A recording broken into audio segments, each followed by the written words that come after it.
Hello guys, welcome है आपका LM classes में। मेरा नाम है सौरभ और आज हम करने वाले हैं इलेक्ट्रिकल मशीन का लेक्चर नंबर 2। तो आज का हमारा पहला टॉपिक है physical significance of coupling. Coupling का मतलब क्या होता है? किन्हीं भी दो चीज को आपस में कनेक्ट करना या फिर आपस में लिंक कराना, उसे कपलिंग कहा जाता है। सपोज कर लीजिए हमारे पास यहाँ पे चार कॉइल हैं, कॉइल C1, C2, C3 और C4।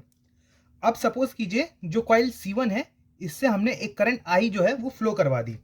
इस करंट I की वजह से इस कॉइल C1 में एक मैग्नेटिक फील्ड जनरेट हो जाएगी।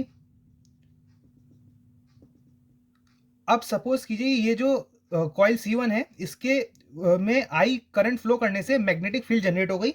जो ये मैग्नेटिक फील्ड लाइंस है, ये कॉइल C2 से पूरा पूरा लिंक कर गई। मतलब जो ये C1 कॉइल से मैग्नेटिक फील्ड लाइंस निकली, मैग्नेटिक फ्लक्स निकला, ये C2 से पूरा पूरा लिंक कर गया, जिसके वजह से इस C2 पे भी एक करंट जो है वो प्रोड्यूस हो जाएगा। तो जो C1 होगा और C2 होगा वो आपस में कपल्ड होंगे। अब क्योंकि यहाँ पे पूरा पूरा 100% जो है magnetic flux, magnetic field lines C2 के साथ लिंक कर रही है, तो ये 100% कपलिंग कहलाएगी। अब सपोज कीजिए जो ये C2 कॉइल है, इसकी जो फ्लक्स निकल रही है, इसकी जो मैग्नेटिक फील्ड लाइंस निकल रही हैं, इनमें से कुछ फील्ड लाइंस जो है वो डेविएट हो गई और कुछ जो है इससे लिंक कर गई C3 कॉइल से। इस केस में भी कपलिंग होगी C2 और C3 के बीच, बट ये जो होगा C3 वो लूजली कपल्ड होगा C2 के साथ। अब जो फील्ड लाइंस बची हैं C3 के पास, अब उसमें से सपोज कीजिए एक भी फील्ड लाइन जो है C4 के साथ लिंक नहीं कर पाई, तो C4 C3 आपस में कपल्ड नहीं होंगे, तो इन दोनों के बीच में नो कपलिंग होगी। जो कपलिंग का फैक्टर होता है उसे हम K से डिनोट करते हैं।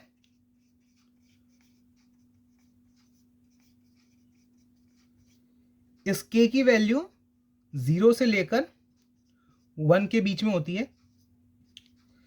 इस C2 के केस के लिए इस K की वैल्यू 1 होगी, क्योंकि इसमें पूरा पूरा जो है C1 का फ्लक्स C2 के साथ लिंक कर जा रहा है। लेकिन C3 के केस में क्या होगा? क्योंकि कुछ फ्लक्स जो है वो लूज कर जा रहा है, लॉस हो जा रहा है कुछ फ्लक्स का, तो इसके वजह से इनमें जो है लूजली कपल्ड होगा, जिसके वजह से ये जो K की वैल्यू है वो लेस देन 1 आएगी।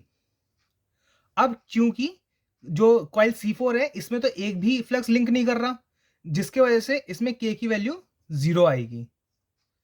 तो C1 और C2 आपस में पूरा 100% कपल्ड है, C2 और C3 लूजली कपल्ड है, और C3 C4 में कोई कपलिंग नहीं है।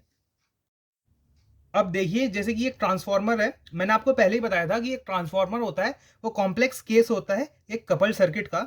इसमें देखिए ये जो इसका प्राइमरी वाइंडिंग है, इसमें एक वोल्टेज सोर्स भी लगा रखा है, जिसके वजह से इसमें करंट आई प्रोड्यूस हुआ। अब इस करंट की वजह से इसमें एक फ्लक्स जनरेट हो जाएगा। अब इस फ्लक्स के वजह से इस वाले सेकेंडरी कॉइल में भी एक ईएमएफ इंड्यूस हो जाएगा, जो कि कपलिंग की वजह से होगा। मतलब कि ये जो कॉइल है ये इससे मैग्नेटिकली कनेक्टेड है, मतलब ये दोनों आपस में कपल्ड है। तो ट्रांसफार्मर एक कपल्ड सर्किट है। तो आगे है हमारे पास डॉट कन्वेंशन। डॉट कन्वेंशन क्या होता है? If current enters at the dotted terminal of one winding, then it will leave at the dotted terminal of other winding.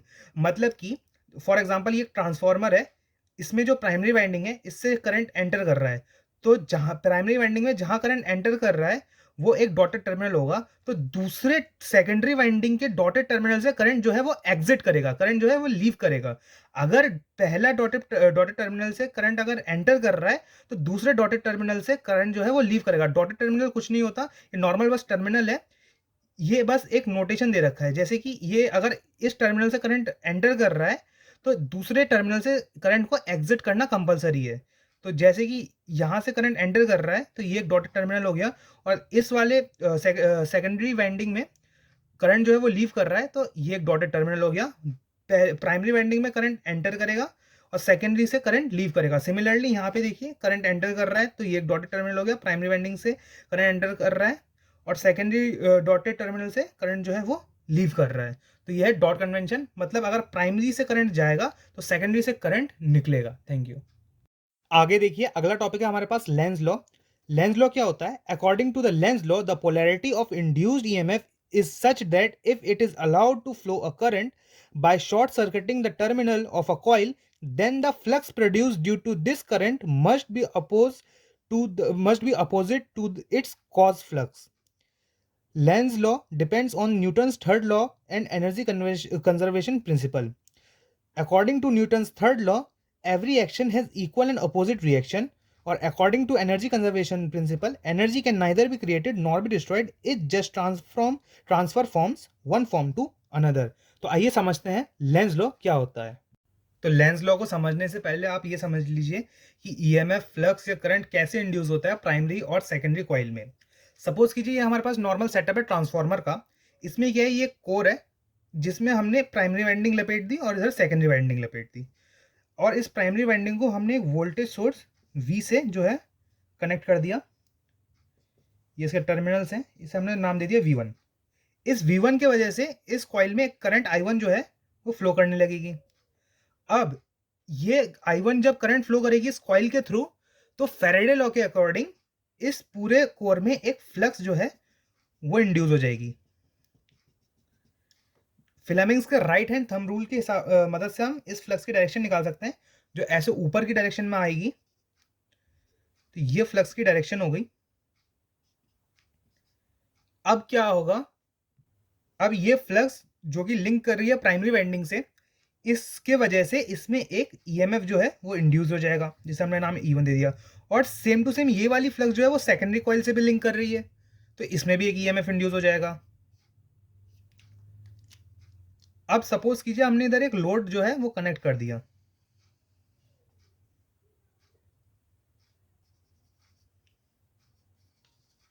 ये लोड कनेक्ट कर दिया जिसका रेजिस्टेंस है RL, लोड रेजिस्टेंस। अब यहां पे एक ईएमएफ इंड्यूस हो गया इस फ्लक्स की वजह से E2। अब ये जो इंड्यूस्ड ईएमएफ है इसके वजह से एक और करंट जो है वो जनरेट हो गई।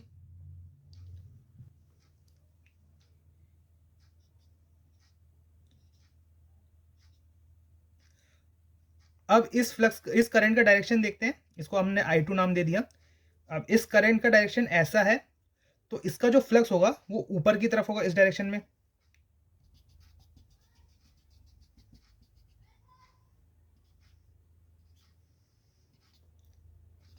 इस फ्लक्स को हम फाई डैश नाम दे देते हैं। अब देखिए ये जो फाई डैश है वो अपोजिट डायरेक्शन में